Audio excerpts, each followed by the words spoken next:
So whenever you hear esoteric or occult, think unfiltered truth that's been buried beneath metaphor and symbols.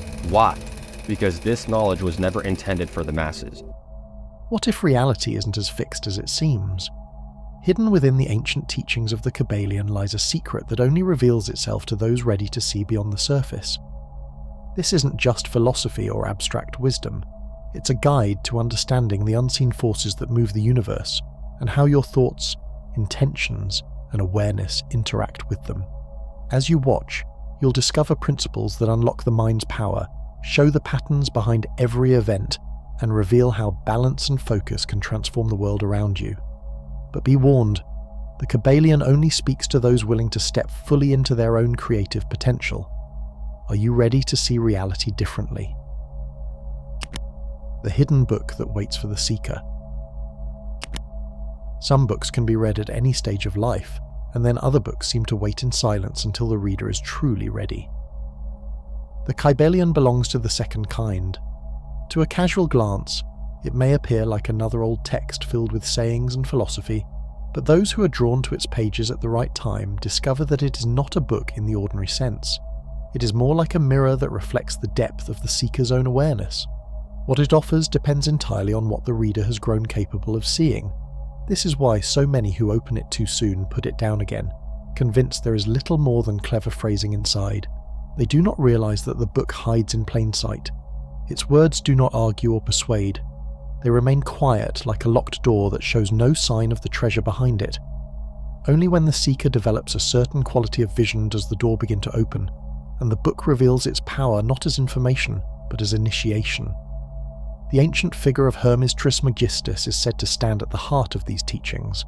Known as the thrice great master, Hermes is remembered in legend as both a sage and a magician, a teacher who bridged the human and the divine. The writings attributed to him never spoke directly. They hinted, pointed, and concealed, allowing only those prepared in spirit to find the thread. In this way, Hermes himself becomes the archetype of the book that waits for the seeker. His voice seems to whisper only when the ear has been trained to listen.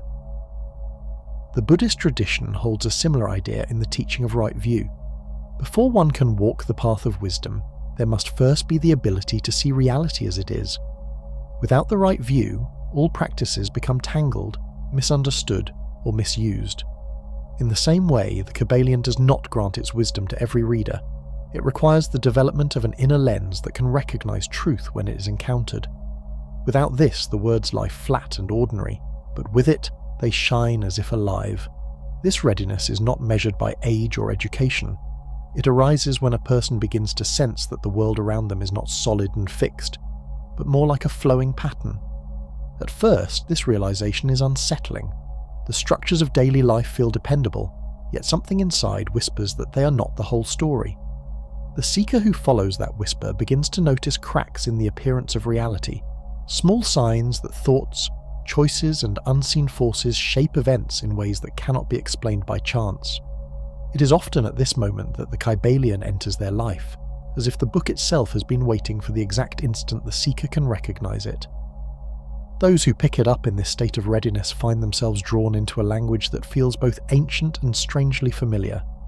The principles it describes do not read like new ideas, but like reminders of something once known and half forgotten. This recognition comes because the teachings of Hermes are not external doctrines. They are patterns that already operate within the mind and the universe alike.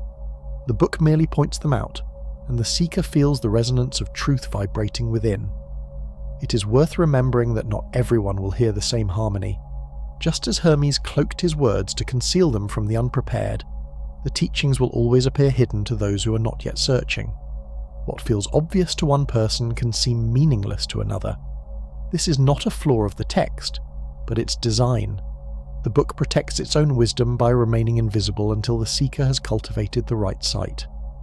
Every journey begins with this recognition that there is more behind the veil of appearances than the senses reveal. To step into the current of Hermetic teaching requires trust that the unseen is just as real as the visible. The seeker who accepts this possibility begins to understand why Hermes was called thrice great, for he mastered not only knowledge, but also the art of unveiling reality for those who were prepared. In the same way, the Kybalion becomes not just a book, but a threshold. And so, the hidden book waits, not in dusty libraries or secret temples, but in the readiness of the human mind. When the seeker discovers that reality itself is shaped by thought, the first principle of the teaching rises to meet them.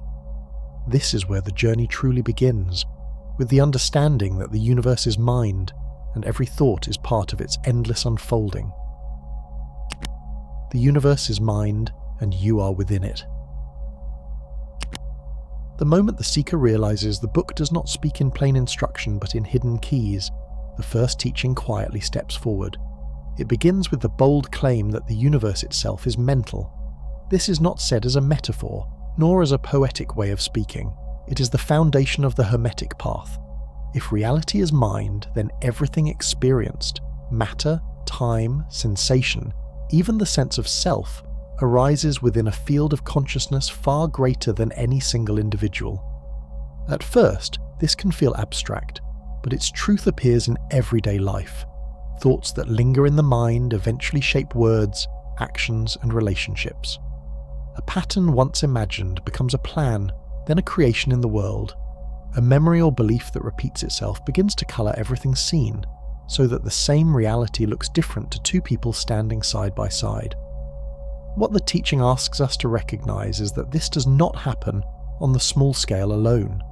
The very structure of the universe follows the same principle. In ancient India, mystics described this truth through the image of Indra's net. They imagined an infinite net stretching in all directions, and at every crossing of the strands there rested a jewel. Each jewel reflected all the others, and within its surface every other reflection was contained, endlessly repeating. Nothing existed in isolation, because every jewel carried the image of the whole. The parable teaches that reality itself is woven like this net. Each thought, each being, each action reflects and influences the entire pattern. Nothing is separate, because all arises in the same vast mind. Placed beside the Hermetic principle, Indra's net offers more than a poetic story. It shows how the recognition of a mental universe changes the way one sees cause and connection. What happens in one corner of the net is echoed everywhere else. What begins as an inner thought resonates across the field, shaping experiences far beyond what the thinker may notice.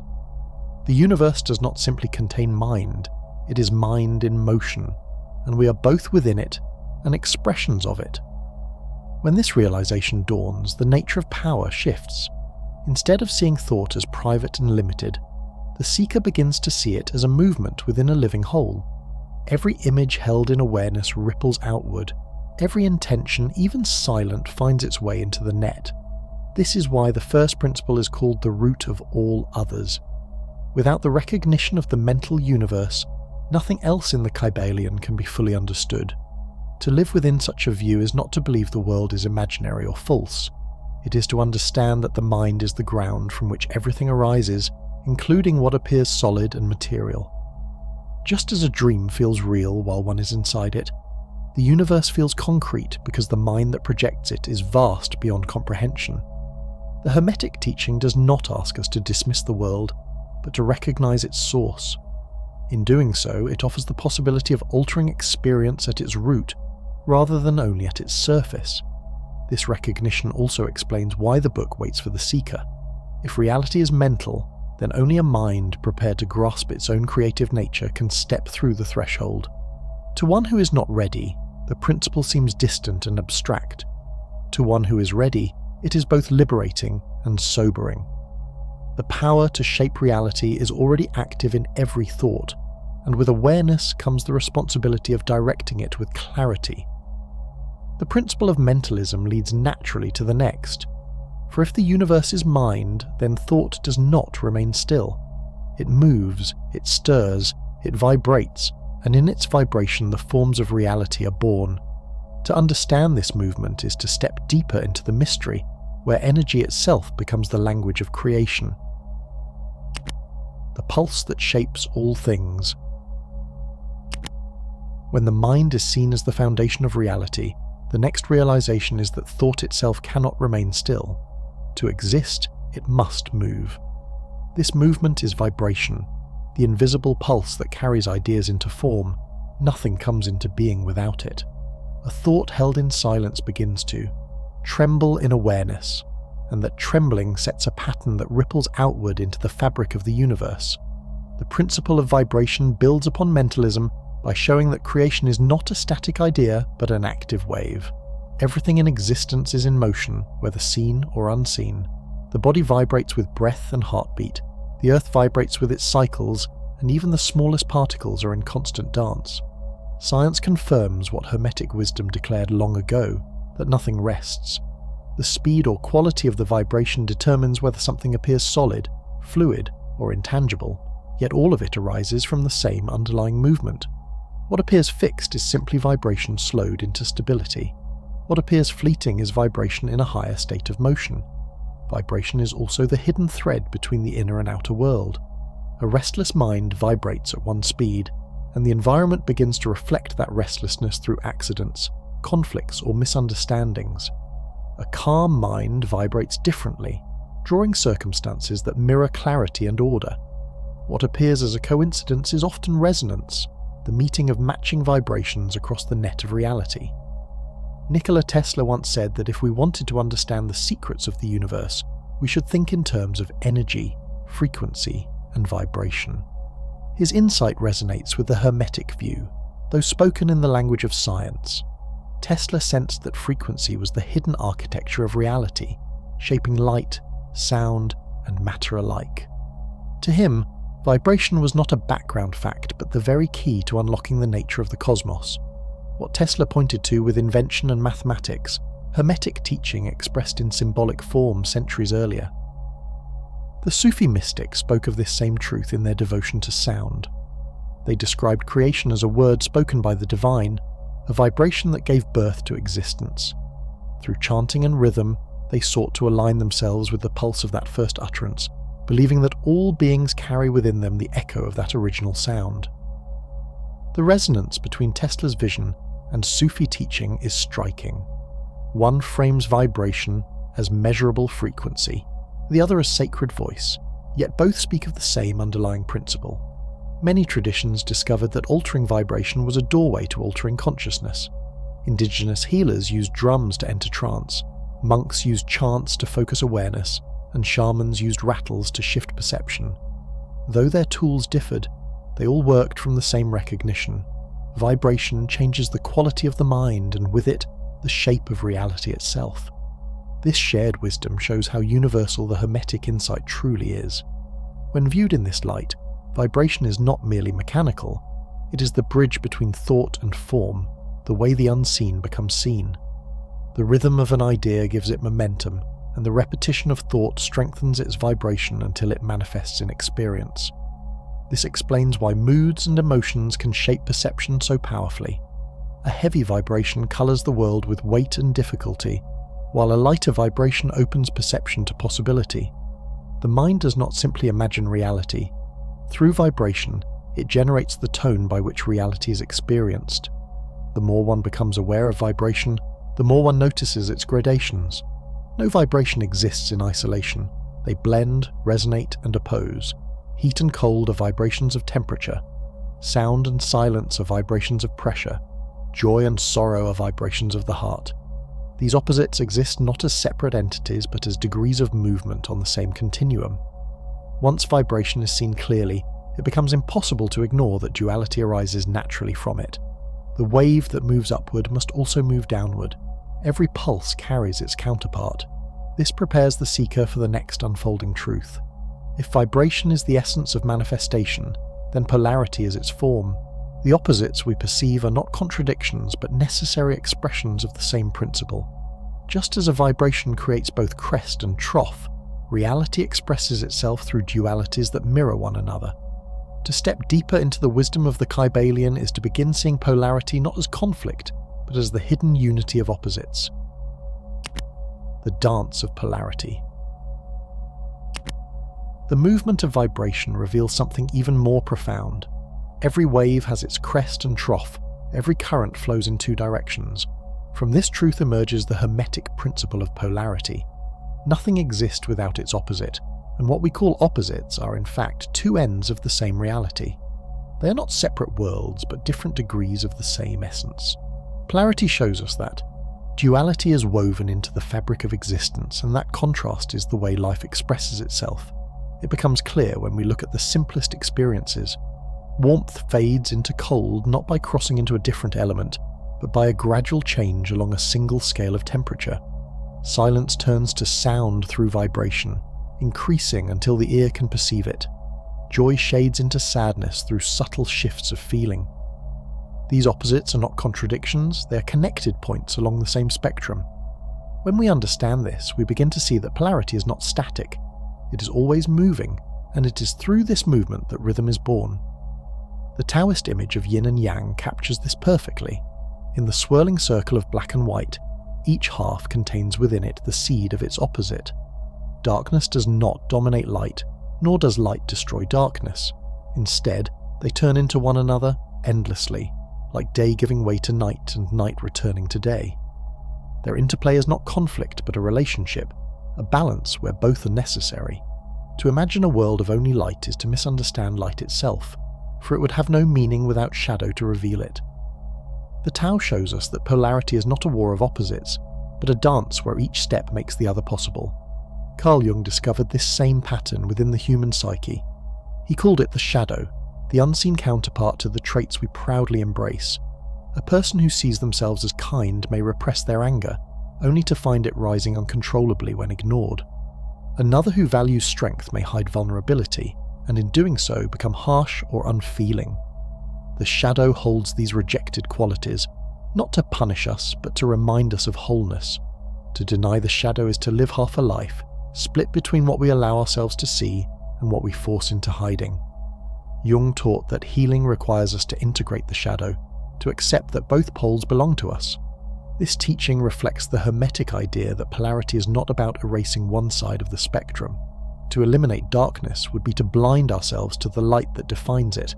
To erase weakness would mean losing the very depth that gives strength its meaning. The wise do not try to destroy one pole, they learn to work with both.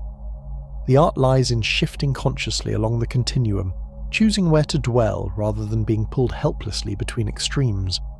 Think of emotion as a current.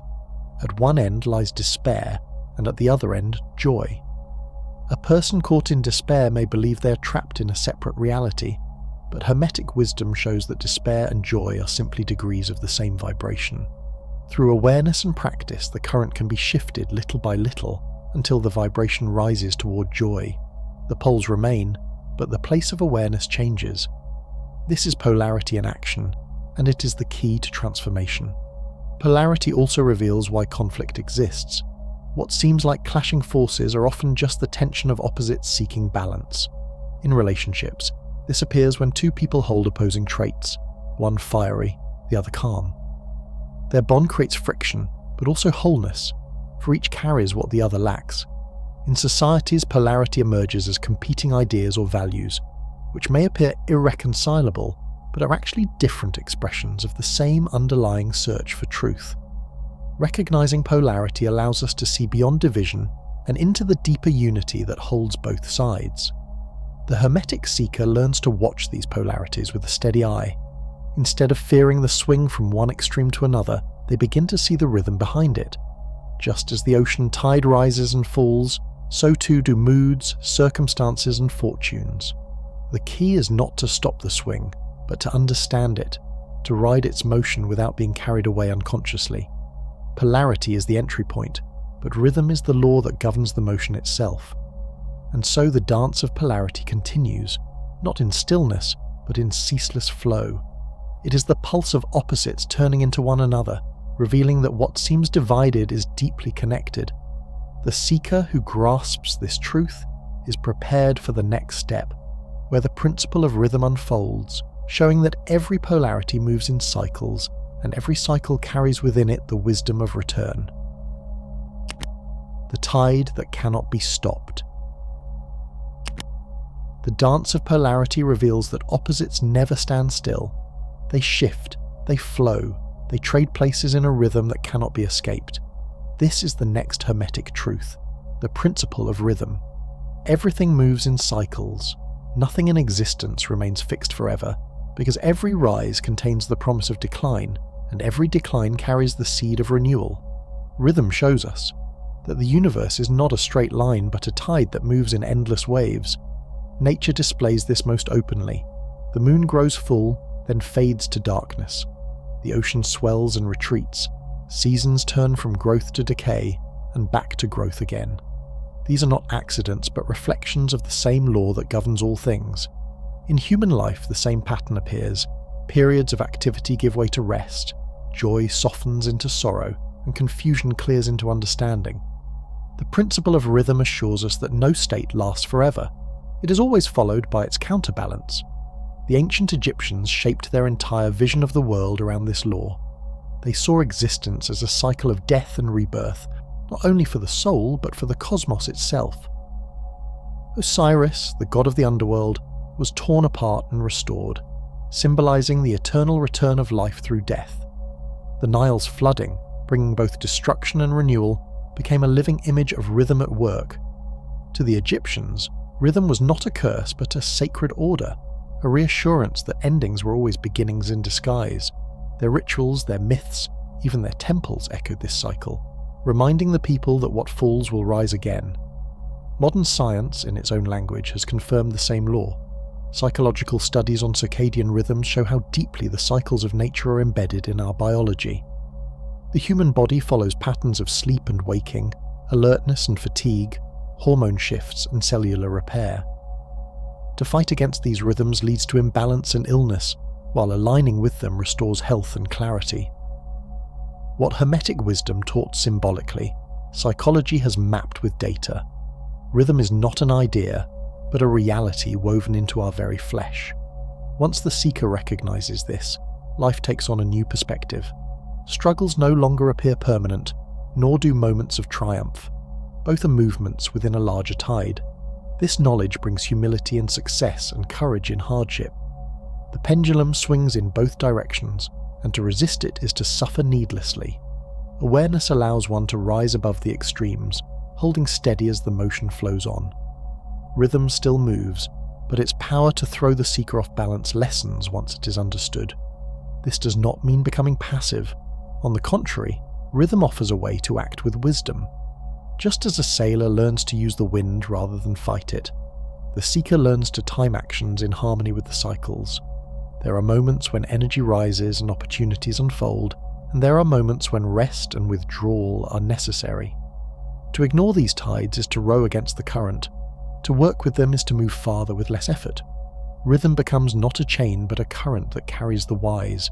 Even emotions follow this law. A mind caught in despair may believe the feeling endless, yet rhythm guarantees that the low point will turn. Likewise, exhilaration cannot last forever. To cling to one extreme or to fear the other is to misunderstand rhythm's purpose. The Hermetic teaching shows that both are part of a larger balance. By observing the rhythm of one's own inner tides, the seeker learns detachment, not by avoiding feeling, but by recognizing that every state will move into its opposite in time. Rhythm also explains why polarity never exists in isolation. The opposites discovered in life are not frozen against each other. They swing like a pendulum, carrying one into the other. In this way, polarity and rhythm form a pair. Polarity reveals the two ends of the spectrum, and rhythm shows how movement carries us between them. To understand one without the other is incomplete, but together they form a map of the world's flow. And yet, every swing of the pendulum leaves an effect. Every rise and fall carries a consequence. Every tide leaves its mark. Rhythm leads naturally to cause and effect, because every swing has a consequence, setting the stage for a deeper understanding of cosmic law. The law that binds all things. Every tide leaves its trace. Every swing of the pendulum sets something else in motion. This is the heart of the Hermetic principle of cause and effect. Nothing happens by chance. All events arise from prior causes, and those causes ripple outward into new effects. What appears as accident is only a law unseen. To live without this understanding is to drift as a pawn of circumstance, but to awaken to it is to step into the position of a conscious participant in the unfolding of reality. Cause and effect reveals the hidden mechanics of order. A thought creates a feeling shapes an action, and the action leaves its mark on the world. In turn, the mark circles back, influencing future thought. This chain never breaks. Even when unseen, it operates with precision, linking everything to everything else.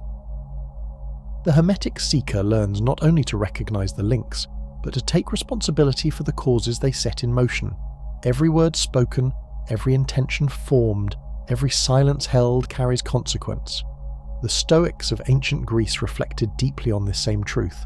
They spoke of fate as the great order of the cosmos, a web of causes beyond human control.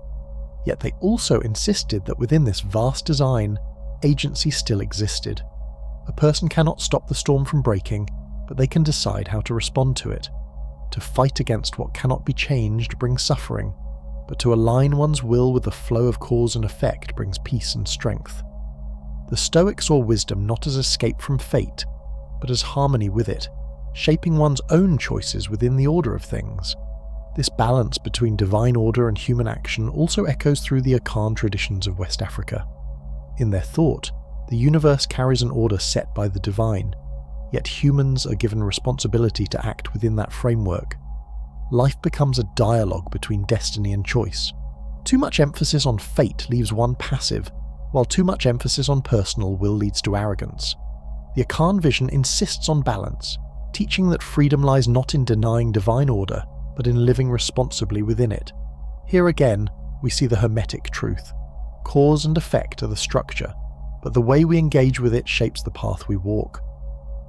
Understanding this principle transforms how one views challenges. Misfortune is no longer dismissed as bad luck.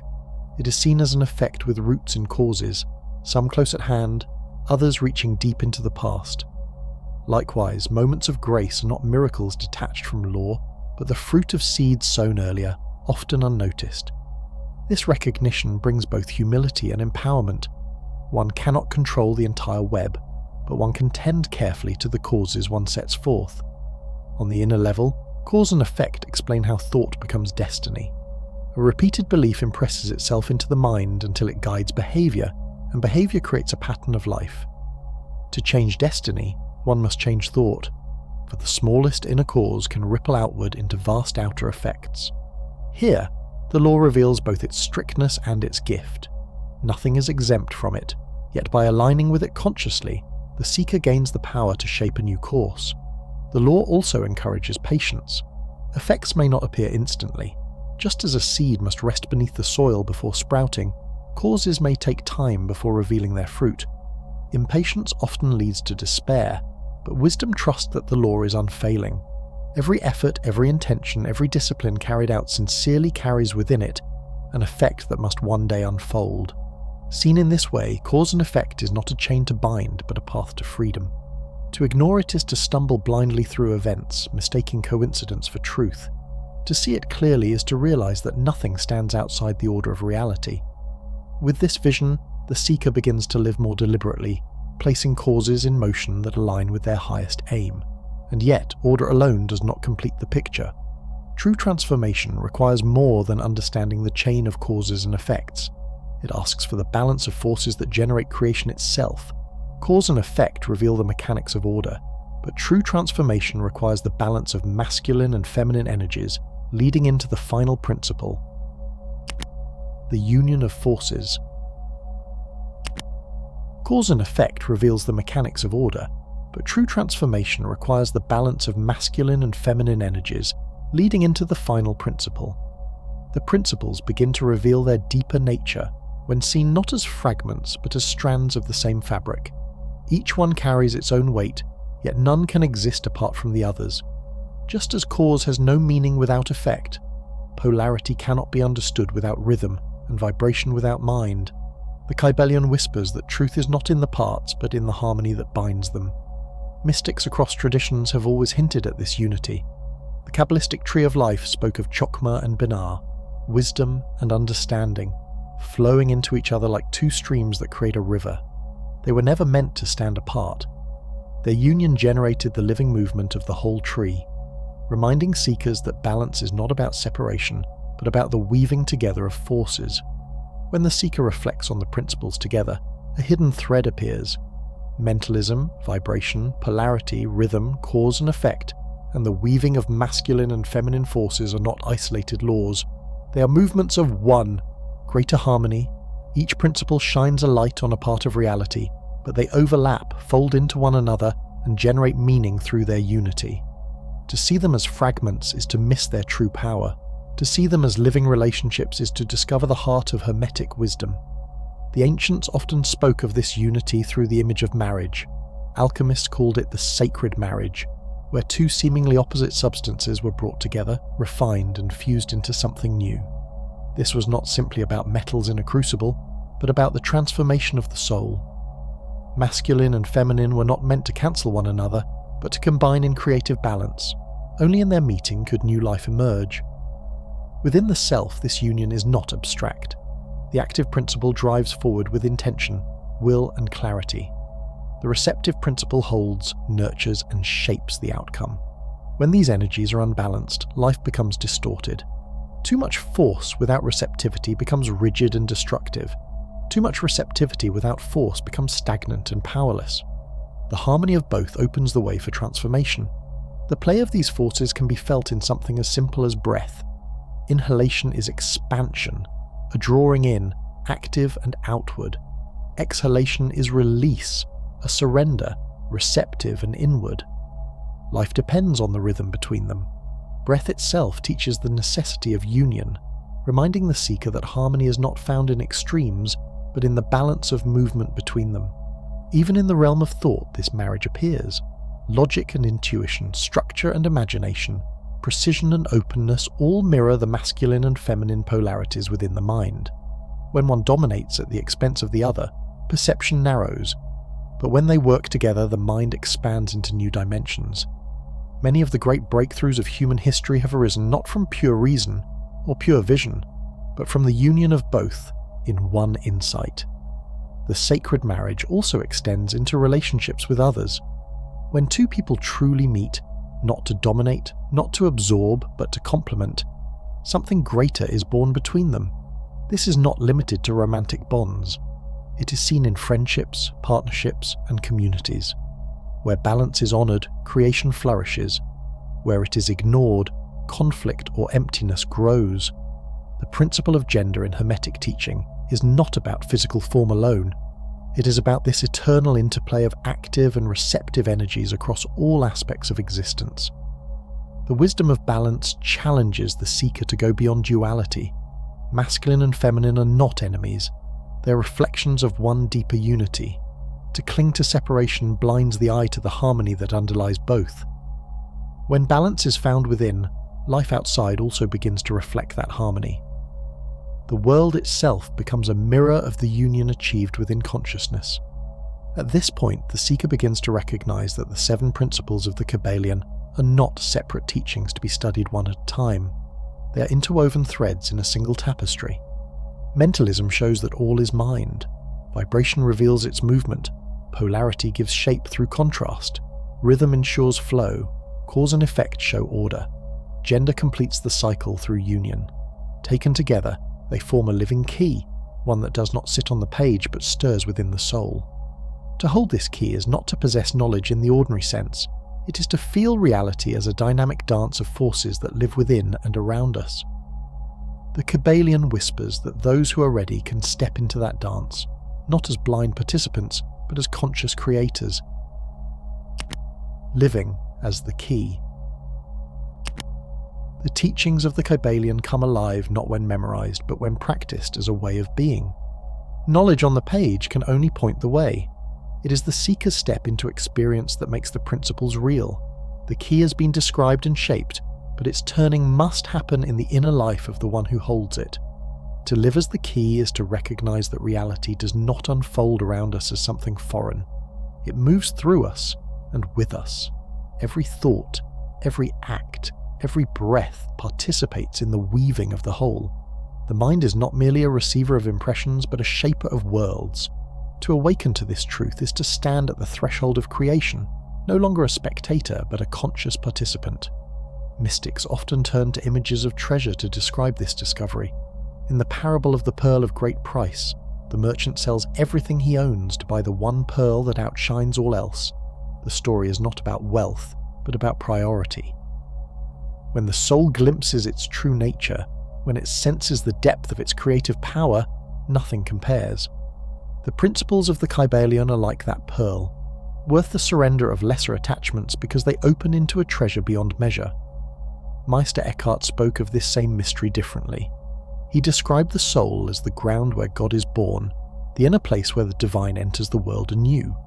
This was not a matter of waiting for something distant to arrive, but of awakening to what is already present within. To live as the key is to cultivate that ground, to realize that every moment carries within it the seed of birth, of creation, of renewal. When these teachings are embraced, ordinary life begins to reveal extraordinary depth. The rhythm of day and night no longer passes unnoticed, but speaks of cycles that also shape the inner world. Encounters with others shift from chance meetings to opportunities for reflection, balance, and growth. Even challenges lose the mark of punishment, and instead become thresholds for transformation.